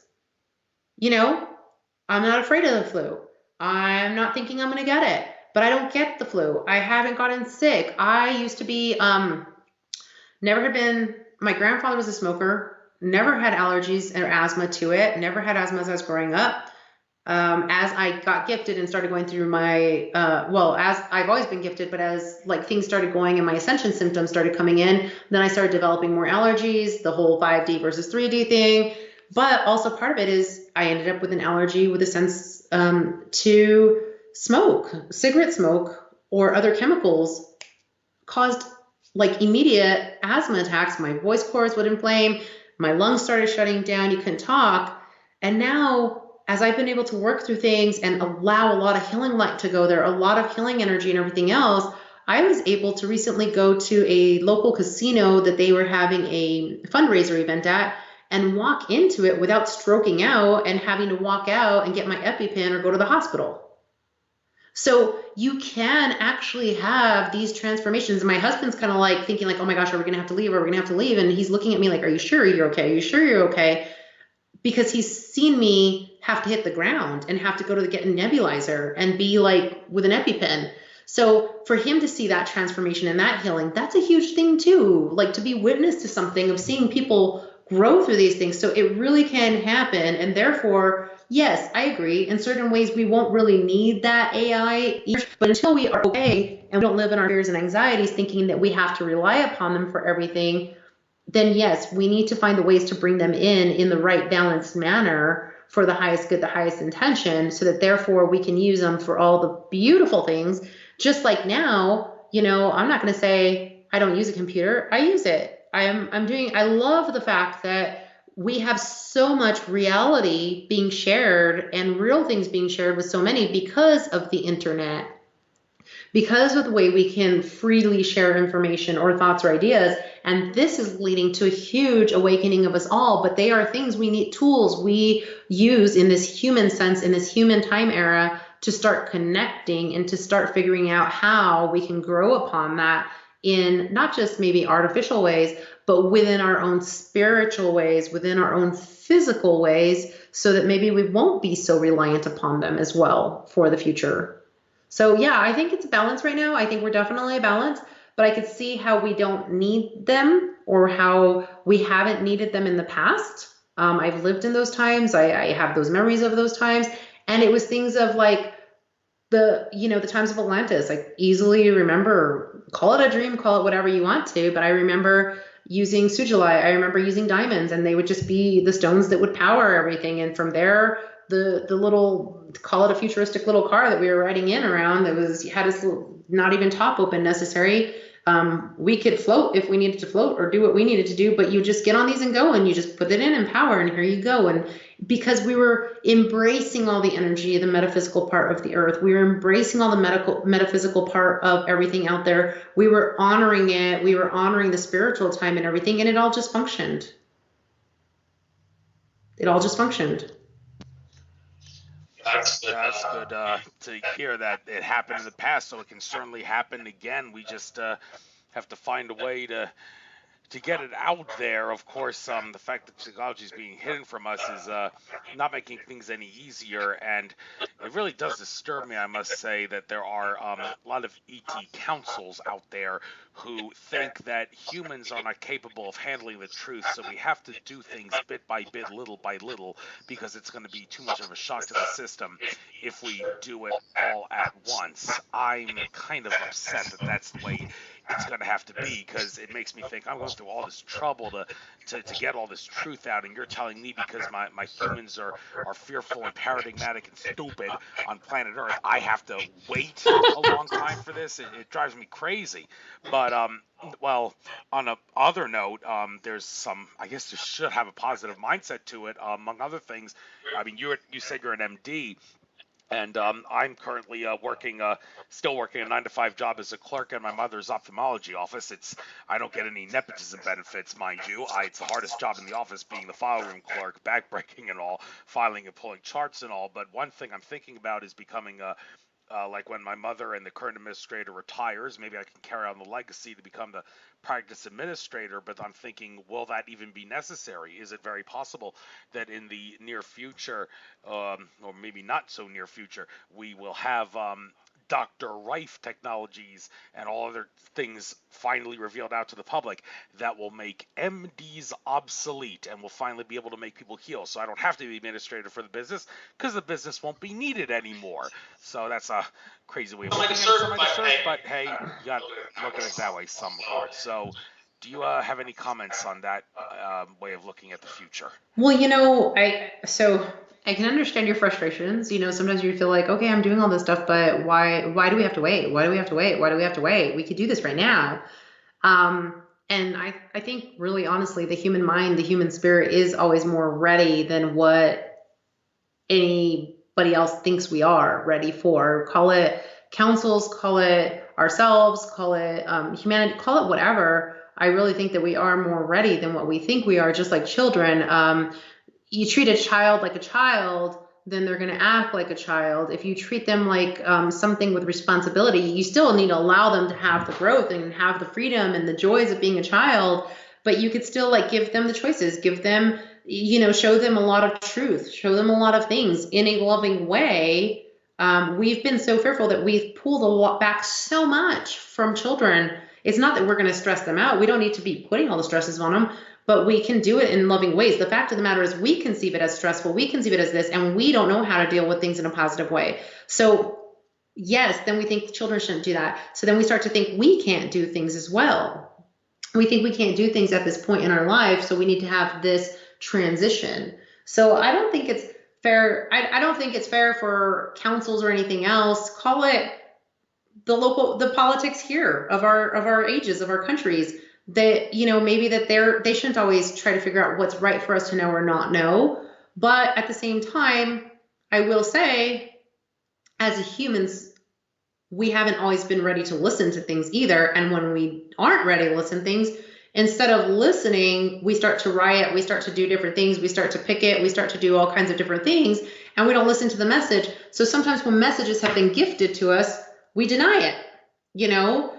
Times of biblical figures coming down, astrological things happening, and instead we say, nope, you weren't right, you don't know what you're talking about, this other source is right, or this other thing is right. And so we just don't listen. We shut out what we don't know. And at that point, it's our fault as well. But I can say, someone like you, Andrew, someone like me, we came down and we said, okay, we're going to come down to do as much as we can to help everyone along the way. And upon that, we're helping our own soul journey. We're becoming better. We understand we have to live in this human world at this time, in this reality. So let me find the best way to do it. Myself being, like you said, being an MD, I could have chosen to continue my process, be licensed in the US, but I decided, you know what? It's not going to resonate with me. It doesn't feel right. It is crazy that my father, who's a physician, has to be for half an hour, 15 minutes, prior someone else is talking to the insurance company, then he has to be on the line 15, 20 minutes trying to fight to get an MRI covered that he knows this patient needs in order for them to verify that they have a torn ligament, that they have a fracture, that they have something going on, and that they're going to need knee surgery or knee repair.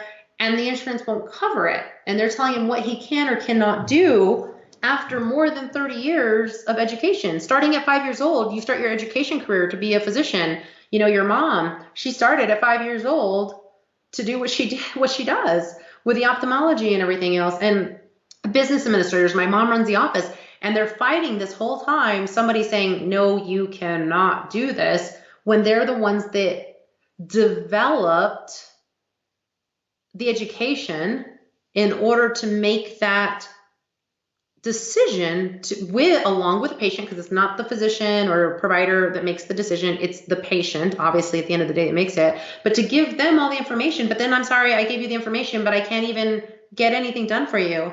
So I said, you know what, I can't do this. And then that's when I was like, okay, it's time. After a few little paths I tried to take and try to do some things like you were trying to do as well, it was very evident that it's time for me to come out and utilize the spiritual gifts in order to start assisting people to heal in new ways, in new formats, things that were hidden, things that, you know, as humans, we've kind of been using, we've kind of been doing, you know, in Spanish, the Spanish culture and heritage I'm from, there's curanderas, natural healers were known, and then it got suppressed and like, shh, that's a bad thing. You know, they might call you a witch. They might say this about you. It might be bad. And anything that you're doing from a pure, divine, good source is pure and divine. So, you know, you think you're not supposed to do things, but it was time for me to still be the healer that I am, the MD in this three-dimensional world and in everyone else. It makes them more comfortable talking to me, seeing, hearing me, and gives more credibility. So I'm not just a complete loon out there, you know, but it gives some credibility in this world that we live in and what we think a credible person should be. So I know that was part of my process. I know that's part of why I still ended up going to medical school and completing medical school, so that I can still do what I'm doing, but now I can do it in this transitional form for the people who need that transition. And yet, for the people who are already past that transition, I am still able to assist them and help them in getting to their new higher levels and becoming bigger and broader to help others through their transition. And that's what it boils down to. So I think the more of us that go out there, you know, I wouldn't say, hey, don't look for other ways because medicine's going to be obsolete. We don't foresee that happening in the next 10 years, sadly, right now. But who knows? I always pray and hope that, hey, let this vibrations come up through the divine, through earth. Let us all start to connect and wake up. And maybe one day, instead of having like an earthquake that we see of tragedy or a tsunami, let it be a tsunami of love and light that just flows through every single person on this planet, in this universe. And all of a sudden we wake up in the morning. So I'm not going to say that can't happen. But at the same point, right now, the way things look, we're not doing that. The people like you, me, a lot of people who are tuning into these radio shows, tuning into YouTube, things like this, we're aligned with it, guys. We're already thinking this way. We're already feeling this way. So we know it can happen. But at the same time, do we go out and like and share it? Do we send it out to others? How do we start to speak our truth? And it's just the same way. I'm not saying it's the same let me rephrase this, but it's very similar to the fact about how we feel like maybe we shouldn't talk about socioeconomic things. Maybe we shouldn't talk about race. Maybe we shouldn't talk about ethnic differences. Maybe we shouldn't talk about religion or politics. Instead, we've been fighting about all these things. Maybe we just need to try to figure out ways to show more love about it so that people get past that stuff and really just say like, hey, we are all this. Are we positive or negative at the end of the day? All these other things have no factor. It doesn't matter. Democrat, Republican, Black, white, Asian, Hispanic, what kind of Hispanic, Latino are you? That doesn't matter. Are you a positive person or are you a negative person? Are you breeding more hate because you're upset at what somebody says? Or are you trying to say like, okay, guys, that's them. Don't be bothered by it. Let's just all go out in a more positive way, bring more love and bring more awareness to all these great things, because guess what? Don't let the negativity be the squeaky wheel that gets the oil. Instead, let's all go out and let's start liking these things, sharing these things on our Facebook pages, sharing them on Instagram. Instead, we go see them, and I've been guilty of it myself. I'll go see them, but I don't always like and share them. So myself, instead, now what I start to do is just try to do the Facebook Lives, try to, starting up YouTube now and doing that and starting the webinars I do, so that therefore the live conferences. Therefore, I am liking and sharing it in a way that engages people and creates a positive thing. And hopefully, the more of us that are out and there and doing this, we engage people so that we can go, like you say, that medicine will be extinct, because there's a complete possibility. We've been there before. We can be there again, release the fears, release the anxieties. We can start to release all these negative blockages in the body. Our cell DNA can start to heal. It can start to repair. We are starting to live longer again. As a human race, we had gone down in that. You think about it, the different wars and everything else, and the age expectancy rate had gone down. Now we're going back up. So there's something going on that's right. And no, we don't have to live forever, but we could try to live our healthiest physically, emotionally, and spiritually us. We can try to live the healthiest us that we are, our higher self, and allow our physical body finally to be in alignment. So many people are stuck on chakra alignment. That's not a bad thing. I love chakra alignment, do chakra alignment, but we forget to align all of our bodies. And when we're not allowing ourselves to align our spiritual body, our physical body, with our physical body, emotional body, astral body, light bodies, all of our bodies out there, clear and cleanse all those cords as well, put them in their proper plane and places. When we're not doing that, then we're still out of line of sorts. And we're letting emotional body be a little too upset, and that's taking a place on physical body, et cetera, et cetera. And so we're creating our own little negative domino effect within ourselves and all of ourselves that we are, and our parallel parts, you know? So I definitely see it all going away. For me, spiritual medicine, spiritual healing, metaphysical healing, utilizing the medium gifts, the psychic gifts, being a medical intuitive, doing hands-on therapy and healing, doing it over Zoom. I have clients on the other part of the world that I'm working with them in Europe or in India or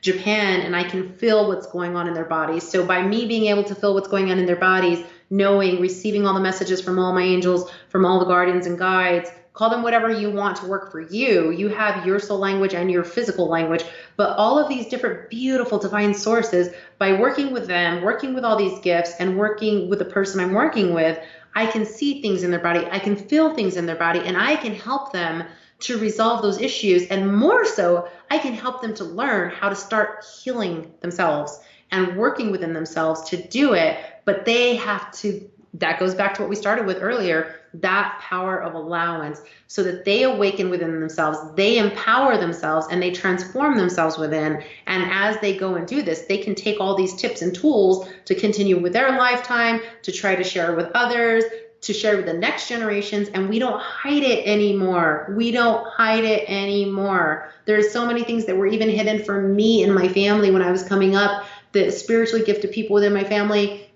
And I remember, you know, because of certain people's fears and anxieties, they kind of said like, oh, can we teach Jessica? No, better not, you know, because people, what would they think? And even when I came out and said, hey, this is what I'm going to do as my profession, my family says like, well, aren't you worried? It's not that they were worried about what everyone's going to say and think completely. They also know once you do all this energetic things and you're open to energies, just as much as you're out there trying to work with the light, darkness sees you in the dark and tries to come hit you. That negativity tries to hit you. And so they were also worried for me, and they just wanted me to be cautious, be careful. I said, you know what? This is my true calling. Everything within me resonates. And just like, you know, I was even releasing certain things the other day, and I said anything that's self-sabotaging what I'm doing, whether it's self-sabotage, other people's fears and anxieties of me not being successful or doing what I'm doing. Maybe they think I should go practice medicine or get a real job, you know, the 8 to 5 job, do something different.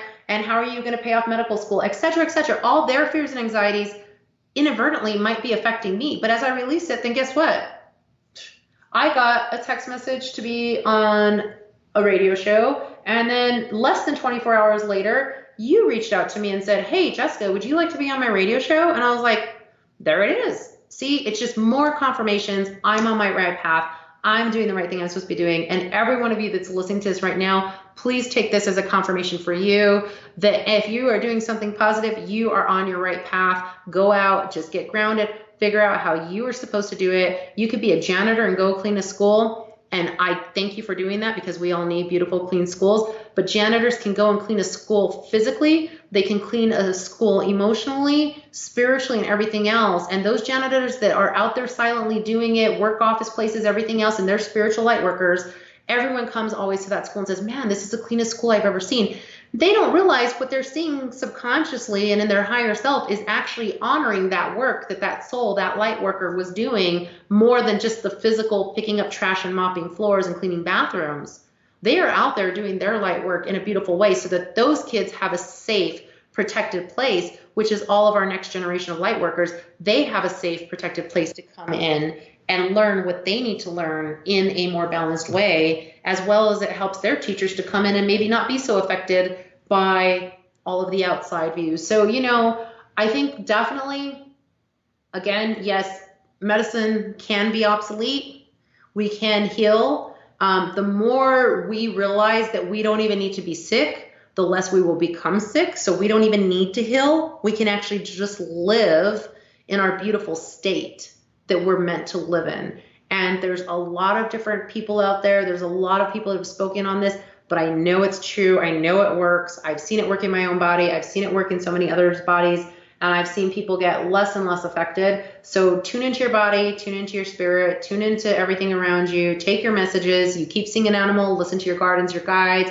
Last night, my throat started getting scratchy and I said, okay. I told my husband, got the radio show tomorrow, Andrew and I are going to be on talking for a couple of hours. So what's affecting me? Is it spiritual? Is it emotional? Is it this? Is it that? Is it physical? Is it something in this 3D world that really is trying to and I was like, it's those last things trying to hold me back from really jumping forward and passing messages that I am called to pass on, but they're trying to just say like, no, we don't want you to.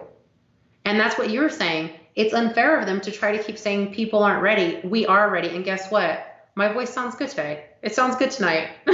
So here we are. Let's do it, Andrew. Let's pass it on and let's not get held back by those trying to say we're not ready, because we are ready. And I've been told we're ready. So let's do it.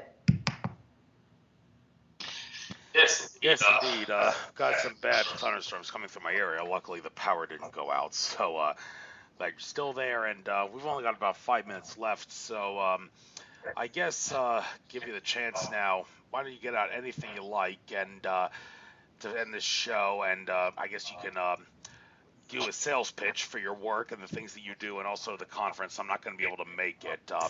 It's no offense, but I can't really afford to pay that much at the moment. And we are in the year of the Earth Pig, which is kind of a good year for saving money. And I'm trying to do that a little bit more, maybe cut back on my traveling and all that. So that's my excuse for not being able to make it to that. So if you want to get that out and everything else that you do, by all means, now's your chance. Yeah, we're going to miss you being there. I completely understand. We're all there in those same boats. I still live in this 3D world. I need to pay bills. I need to budget. I need to kind of see where things go. I'm living a 5D life in a 3D world, and I'm very happy and proud to say I'm doing that, and I love it. So there's a balance there. Got it. And completely understand. But for those of you that can make it, it's the Waves of Light Conscious Conference. It's going to be January 17th through the 19th of 2020, which is really actually not that far away. When you say 2020, people think it's next year, and then they think, oh, I got a long time to register, but it's less than 6 months away. January 17th through the 19th, Sarasota, Florida. It's going to be at the Lido Beach Resort, and you can find out more information about that at the Waves of Light Conscious Conference. You can find out information at wavesoflight.org, wavesoflight.org, and register there. And there's hotel. We'd love to have everyone there. Come meet your frequency family. Come feel your vibrations. Sure, there's some things that we charge for. There's some things we do. But right now, for anyone, military veteran, as I mentioned, my husband being a Marine, retired police officer, life of service, for all of those who have been military, you guys are our heroes. For anyone who's been a first responder, police, fire, EMT, you guys have been our heroes in many different ways at different times, whether directly or indirectly, to this life, to this world. So I am doing a free hero webinar for all the military and first responders and their loved ones, their families, because they help support them and they also deal with them, with people who have PTSD, with people who have blockages, people who have different issues. This is being tailored for you. So join me. It will be live on Sundays. It'll be September 8th, 15th, and the 22nd, 3 p.m. Eastern Time, 1 p.m. Mountain Standard Time. Please join me here, a webinar. You can find out more about that and everything else that I am being a part of, or how to contact me on enlightencircles.com. That's enlightened with an ED, circles.com, enlightencircles.com. I also have Facebook, Instagram, and Twitter. YouTube as well, getting the YouTube going. You can find Facebook Lives, a lot of videos there that I've been talking about. Those are always there. Like you say, hey, finances, we have to watch our finances. So follow certain things live there, and then you can get in touch with these other things that resonate with you, that you feel like you need to be at. And if it's not with me, it's somebody else. Jeremy McDonald, who was at the Waves of Light conference as a attendee last time. He's going to be one of our speaker at the Waves of Light this year. He and I are doing a webinar right now. We are also going to be doing a webinar that we are taping, and it will be for sale at a nice price. You can get it online, so therefore you can access it whenever you would want. It'll be on the website. And we are looking at doing a retreat next year in September here in New Mexico, hands-on healing. You'll be getting theta healing, a lot of different types of healing. He and I both work similarly and kind of go with the flow, medium type of reading, medical, intuitive stuff. So also just awakening you. We're assisting people to unlock themselves to their fullest potential. So we're calling it Enlightened Life. So it's through Enlightened Circles, but it's Enlightened Life. Unlocking yourself to your fullest potential is the first part of our series of webinars. So look out for that as well. But, you know, at the end of the day, it doesn't matter who you go to. It doesn't matter what price you pay for. Go what resonates with you. Listen to things. There's things free on YouTube. There's free things free all over this internet anymore. And guess what? Your neighbor at the grocery store, the person at the grocery store that smiles at you, I always love to use this. They smile at you. That's healing. There's a message in that smile. And when you smile back, there's a message. There's energy exchange. Do these things. They don't cost you anything. Yes, there's other things that will cost you in life because we live in this 3D world and all of us got to pay our bills, et cetera, et cetera, et cetera. But, you know, at the end of the day, time, you know, we have time, all these different things that we've got going on. Find what resonates with you. Do it. Make yourself the better you. Grow your soul. Grow your awareness. Awaken, empower, and transform, because each of you, first of all, you deserve it. You deserve your rewards. You deserve your 5D rewards. As we all keep saying 5D, I like to just say multidimensional rewards and not limit it just to 5D. But, you know, we all deserve that. So start living in the things you deserve, and understand, though, to the balance of this world that we're in, like you said, so that we're not walking around just pretending that we're in butterflies and rainbows. Let's start to find the reality of the butterflies and rainbows in the reality that we're in right now, but knowing it's the spiritual life that we're living and can be living and deserve to live. So find something, find things that resonate with you, find things that are right for you. I highly encourage everyone to do it. Awaken up. We're here. And the more of us that start waking up with love instead of hate, the more of us that wake up and get out and do things leading by example, the stronger we will all be together. So lots of love, lots of beautiful energy. Thank you, Andrew, for asking me to be on your show. I appreciate it.